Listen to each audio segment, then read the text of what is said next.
Assalamualaikum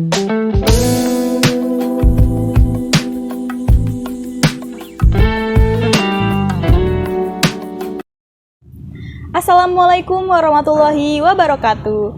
Halo semuanya, kembali lagi di channel YouTube Mia GCN. Jadi di video kali ini aku mau berbagi tips nih. Tips menjadi seorang public speaker. Langkah-langkah apa aja sih yang harus dilakukan kalau kita mau menjadi seorang public speaker? Ya, yaitu diantaranya adalah yang pertama, percaya diri.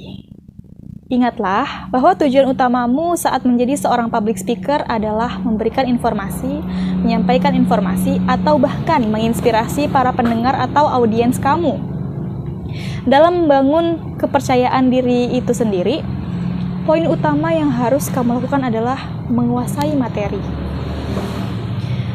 Kamu nggak harus menghafal atau mengingat seluruh materi kamu secara keseluruhan, tapi kamu cukup ingat poin-poin pentingnya aja, biar nanti kamu menyampaikannya tuh mudah. Misalnya di materi kamu poinnya piring. Nah, jadi seterusnya kamu bisa tahu nih spesifikasi piring yang akan kamu sampaikan itu seperti apa. Misalnya piring itu bulat, berbahan dasar beling, di pinggirannya ada ukiran bunga-bunganya, di belakang tulisan piringnya ada nama kamu. Biar nggak ketukar sama tetangga. Ya, pokoknya kamu harus sering-sering berlatih buat kamu menyampaikan nantinya tuh jadi lancar gitu. Makanya itulah percaya diri.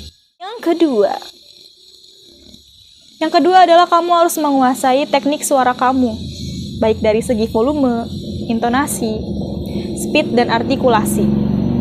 Volume. Kamu kalau misalkan saat menjadi seorang public speaker, awalnya pas menyampaikan jangan pas semangat terus sampai akhirnya enggak gitu.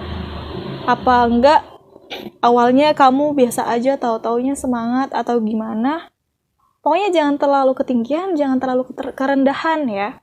Volume. Terus intonasi. Intonasi itu kamu saat menjadi seorang public speaker nggak mungkin kan ya, cuman kayak gini aja. Assalamualaikum warahmatullahi wabarakatuh. Halo semuanya, saya di sini mau menyampaikan materi tentang bla bla bla bla. Enggak ya?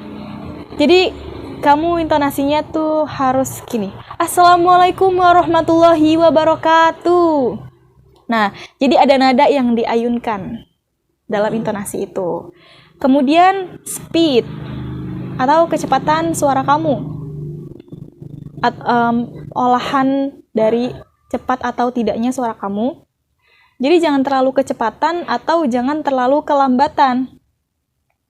Kalau misalkan kamu ngomongnya terlalu cepat, pasti audiens akan merasa, ini public speakernya ngomong sendiri atau gimana sih? Ngomongnya jadi nggak jelas gitu. Jadi kedengarannya aneh di telinga audiens atau pendengar kamu. Apalagi kalau terlalu lambat. Nantinya audiens bakalan merasa bosen. Terus juga kita nggak tahu ya kesibukan masing-masing orang itu gimana, apa aja dan gimana. Kalau misalkan kamu kelambatan, nanti audiensnya bakalan ngeliat jam mulu. Aduh, ini udah jam segini, harus ke ini, harus ke itu, nanti saya harus ini, harus itu.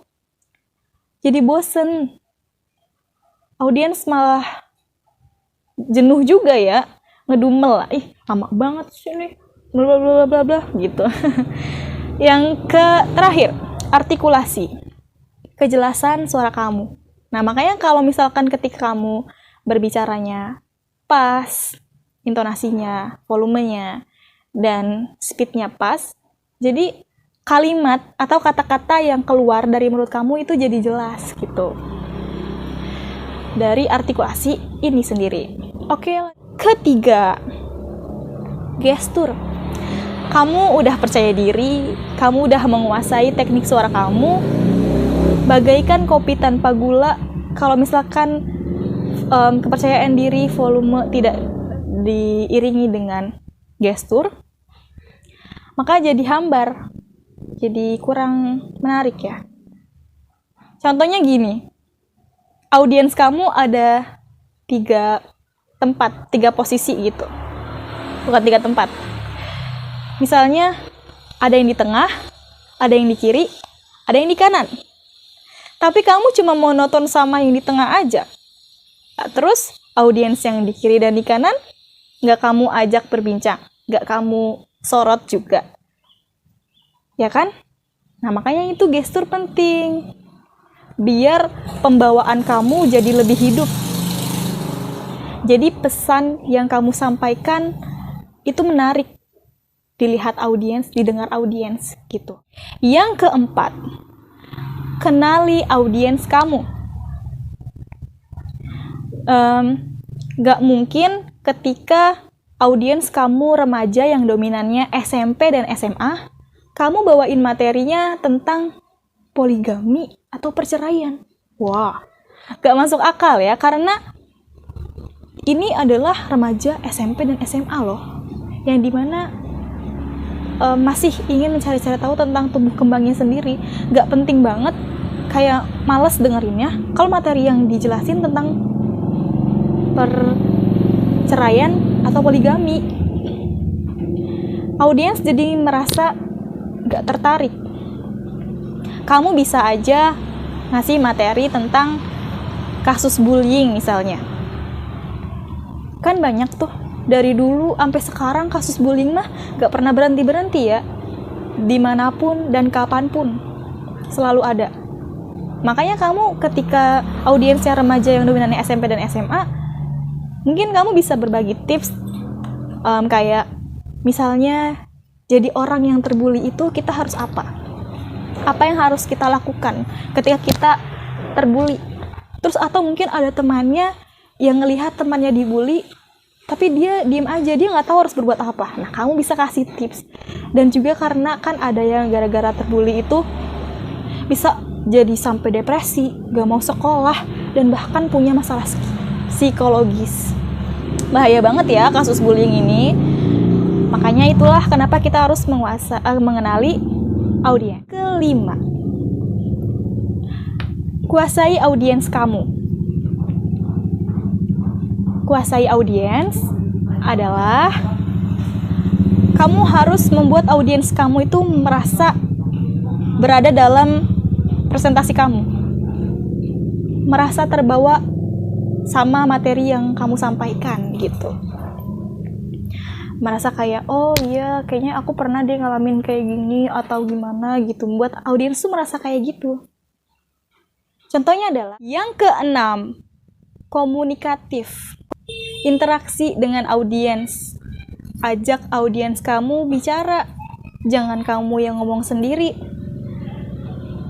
Tadi kasusnya bullying misalnya. Tanya, apakah di sini ada yang pernah menjadi korban bully? Apa yang kamu lakukan saat kamu menjadi korban bully? Diam aja kah atau berontak atau bagaimana? Nah, setelah kamu nanya itu ke audiens akan merasa interest, tertarik sama pertanyaan kamu. Maka audiens akan banyak bertanya lagi, selanjutnya, dan selanjutnya. Berbagi tips menjadi seorang public speaker, aku mau ngasih contoh juga. Contoh, aku akan menjadi seorang public speaker dengan materi singkat aja. Acaranya non formal dan audiensnya ini umum. Materi yang aku sampaikan, aku bawakan juga materi umum. Cekidot. Ya, assalamualaikum warahmatullahi wabarakatuh. Mana nih salamnya, nggak kedengeran deh. Kayaknya pada lemes-lemes banget nih. Udah pada sarapan belum? Udah pada makan? Sekali lagi ya, karena salam itu termasuk doa. Jadi kita harus semangat jawab salamnya. Assalamualaikum warahmatullahi wabarakatuh. Masya Allah, Alhamdulillah. Terima kasih teman-teman semua. Bagaimana nih kabarnya hari ini? Semoga selalu sehat ya. Semoga kita selalu dalam lindungan Tuhan Yang Maha Esa. Oh ya, sebelum saya buka acaranya, saya punya satu pantun yang udah saya siapin nih teman-teman. Rapikan rambut dengan sisir, tidak lupa menggunakan pelembab bibir. Cakep. Saya berpantun, teman-teman jawab cakep gitu ya. Rapikan rambut dengan sisir, tidak lupa menggunakan pelembab bibir. Cakep. Terima kasih telah berkenan hadir. Semoga rezeki hadirin terus mengalir. Ya, jadi izinkan saya memperkenalkan diri terlebih dahulu. Saya Mia GCN, mahasiswa semester 3 di Universitas Singapura Bangsa Karawang, program studi Ilmu Komunikasi Fakultas Ilmu Sosial dan Ilmu Politik. Jadi, kenapa sih namanya kok Mia GCN? Mia GCN itu apa, Kak? Gitu. Jadi, Mia GCN itu adalah ya nama saya gitu. Tapi nama asli saya bukan Mia GCN. Mia nama panggilan saya. Nah, GCN ini adalah singkatan dari kepanjangan nama saya, Gusmiana Cahyaningrum. Nah, ya udah, karena saya merasa kalau Mia GCN itu unik, jadi saya buatlah nama saya Mia GCN. Seperti itu, teman-teman. Oh iya, teman-teman di sini saya sudah ada sebuah gelas yang saya pegang ini.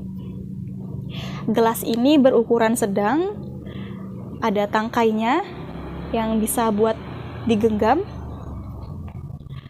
Terus ada ukiran-ukirannya di bawah gelas ini. Gelas ini berbahan dasar beling atau kaca. Ya. Sekilas kita lihat sih gelas ini kayak yang ya udah gelas tempat buat minum gitu.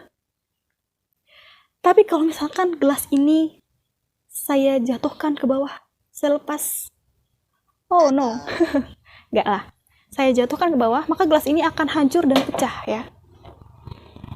Sama seperti ketika kita merasa kecewa, hati kita merasa sakit dan hancur ya, terhadap sesuatu apapun itu. Meskipun kita sudah memaafkan, tapi bekas lukanya itu tetap ada gitu. Ya seperti pecahan kaca yang gelasnya ini tadi sudah saya jatuhkan. Disatukan kembali bisa, cuman nggak akan sama kayak yang dulu, kayak yang awal gitu. Kecewa di sini kita juga bisa berbagai macam ya kecewa tuh.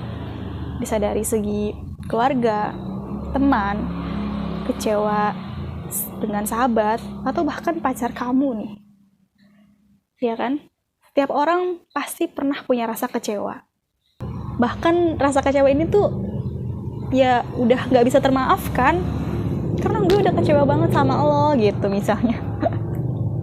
Ketika kita merasa kecewa, kita udah bener-bener gak mau yang namanya berhubungan sama orang itu. Ya gak? Bener kan? Kita udah kayak males banget, udah capek sama sikapnya. Tapi ya teman-teman, dari rasa kecewa itu kita merasakan sakit yang teramat dalam gitu. Itu bisa bikin kita jadi depresi atau bahkan memiliki gangguan kejiwaan loh. Maka dari itu, teman-teman sekalian, janganlah kita terlalu merasa berlarut-larut dalam kekecewaan. Karena kekecewaan adalah cara Tuhan mengatakan bahwa aku punya sesuatu yang lebih baik untukmu. Gitu. Jalani hidup aja, sabar, dan percayalah bahwa Tuhan akan pasti memberikan yang terbaik untuk kita selanjutnya. Terkadang rasa kecewa kita itu malah juga dapat membantu kita membuat menjadi seseorang yang lebih kuat. Selalu berpikir positiflah untuk segala hal yang kita jalani. Begitu teman-teman. Sebelum saya tutup, saya punya satu pantun lagi nih teman-teman. Tapi kali ini teman-teman gak usah bilang cakep ya. Soalnya saya udah cakep. Bercanda teman-teman. Oh ya, oke. Maya teman saya hobi menari. Dia menari di siang hari. Pembicaraan berakhir sampai di sini. Salah dan janggal mohon dimaklumi. Sekian dari saya. Bila ada kata, perbuatan yang kurang berkenan di hati para hadirin sekalian, saya mohon maaf. Juga berterima kasih sebanyak-banyaknya untuk semuanya. Semoga kita selalu dalam keadaan sehat, selalu lancar dalam menjalankan segala aktivitas kita juga. Baiklah, saya Mia GCN pamit undur diri. Terima kasih. Wassalamualaikum warahmatullahi wabarakatuh. Dadah semuanya. Nah, itu dia teman-teman. Udah tahu kan gimana kamu mau menjadi seorang public speaker? Terima kasih ya udah mampir di channel YouTube ini. Dadah semuanya. Semoga kamu menjadi seorang public speaker yang sukses, yang bisa menjadi andalan semua orang lah pokoknya. Oke.